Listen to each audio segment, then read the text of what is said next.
C'est à mon tour de vous guider dans le jardin de la géométrie.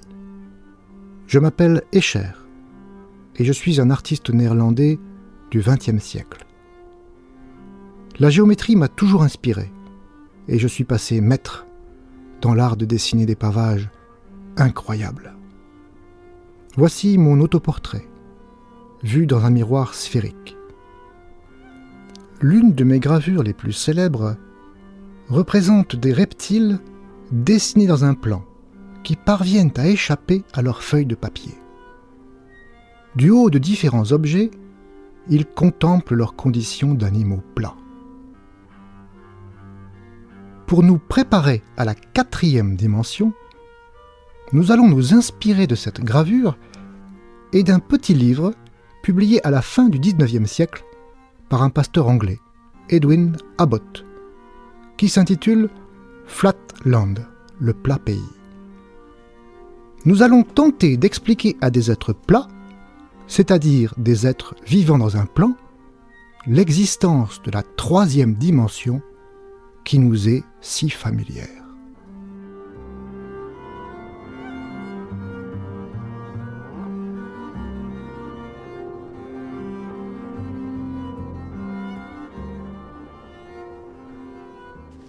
Imaginons donc que l'un de ces lézards parvienne à échapper à sa pauvre condition plate et monte sur un promontoire pour observer son monde. Comment pourrait-il expliquer à ses collègues l'existence d'objets de dimension 3 ? Une première idée consiste à faire passer au travers du monde plat des objets de dimension 3. Voici par exemple un tétraèdre avec ses 4 faces qui va traverser le plan des lézards.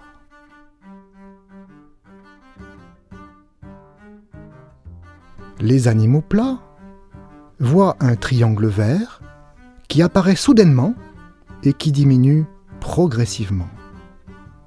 Ils ne voient que ceci, puisque leurs sens ne leur permettent pas d'avoir conscience de quoi que ce soit d'extérieur au plan.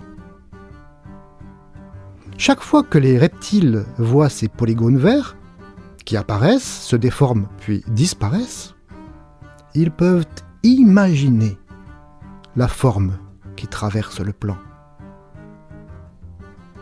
Pour bien comprendre qu'il n'est pas très facile d'appréhender la forme d'un objet géométrique à partir de ses coupes suivant un plan, essayez de deviner ce qui est en train de traverser le plan. Un tétraèdre.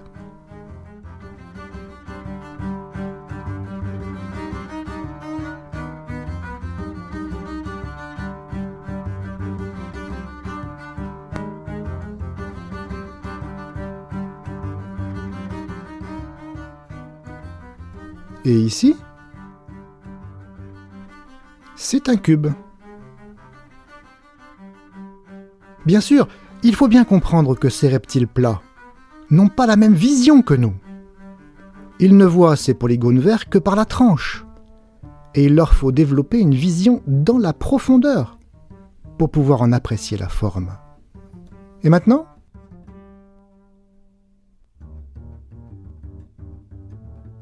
Un octaèdre avec ses 8 faces.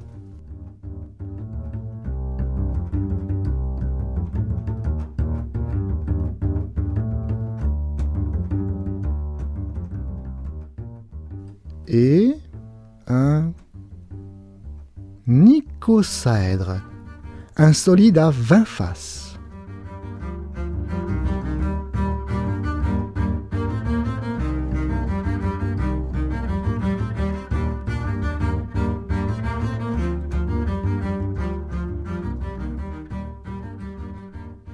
Et finalement, le dodécaèdre, avec ses 12 faces, 20 sommets et 30 arêtes.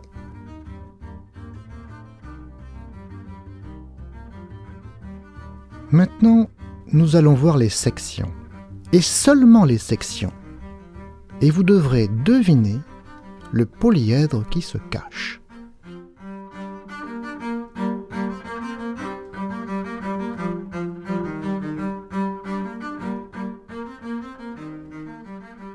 C'était un tétraèdre.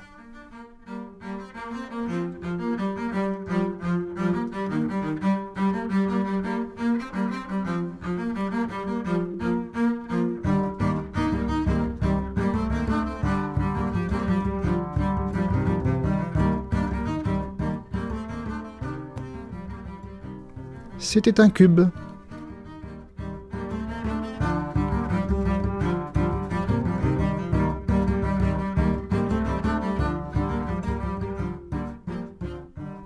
Ça devient difficile, n'est-ce pas? Vous voyez, les êtres de dimension 2 doivent développer une bonne intuition s'ils veulent comprendre quelque chose à la 3e dimension, qui nous paraît pourtant si naturelle. Nous aurons des difficultés du même genre pour appréhender la 4e dimension. Voici maintenant une deuxième méthode pour expliquer aux êtres plats ce que sont les polyèdres. On commence par faire gonfler le polyèdre pour faire en sorte que ses sommets et ses arêtes soient sur une sphère. Ensuite, nous pouvons projeter stéréographiquement sur le plan des lézards pour que nos amis de dimension 2 puissent observer le spectacle. Bien sûr, nous pouvons faire tourner la sphère, et donc le tétraèdre, comme nous avons déjà fait tourner la Terre.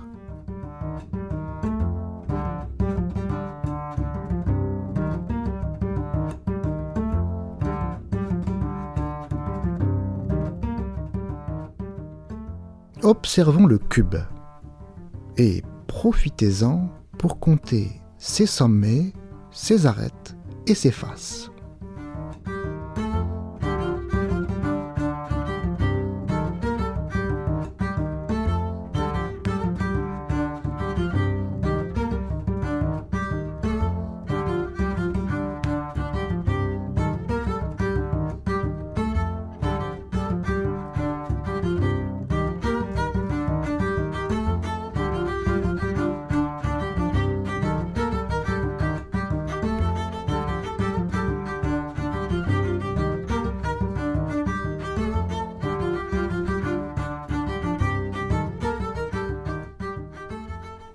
C'est le tour de l'octaèdre.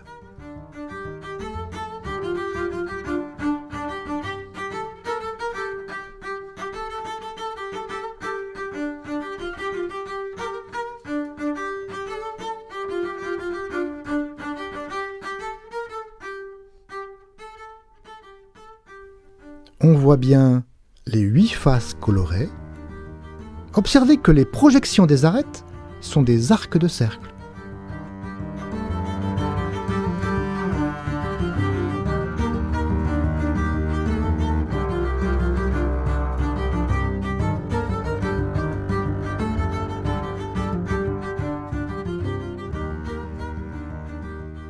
Maintenant, l'icosaèdre.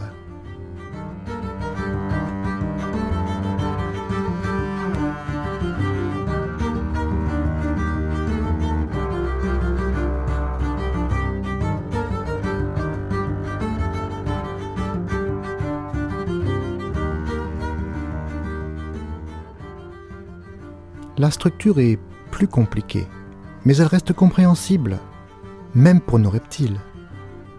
On y voit 20 faces, 12 sommets et 30 arêtes. Pouvez-vous les compter?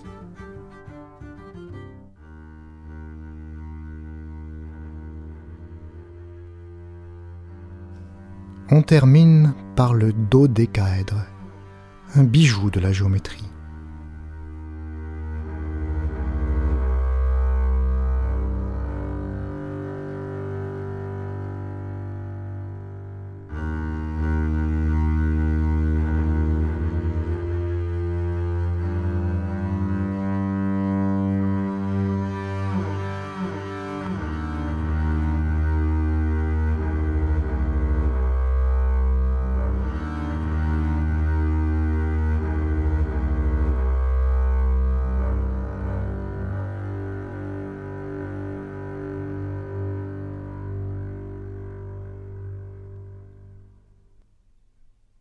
Le moment est venu des exercices. Plaçons-nous en dimension 2 et essayons de reconnaître les polyèdres d'après leur projection stéréographique. Facile, n'est-ce pas? On voit 4 faces, 6 arêtes, 4 sommets. C'est un tétraèdre.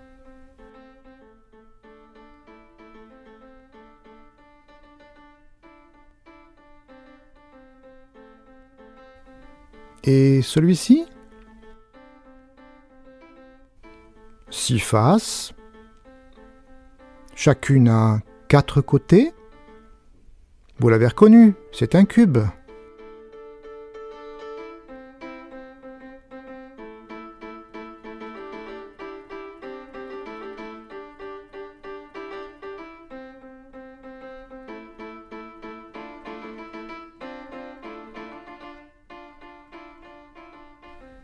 Plus compliqué, n'est-ce pas? Les faces sont des triangles. Par chaque sommet, on voit 5 arêtes qui partent. Il y a beaucoup de faces, peut-être 20. C'est un icosaèdre. Bravo.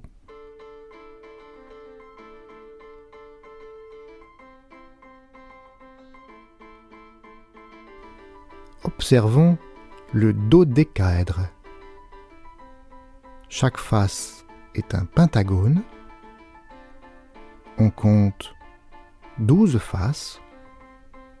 De chaque sommet partent 3 arêtes.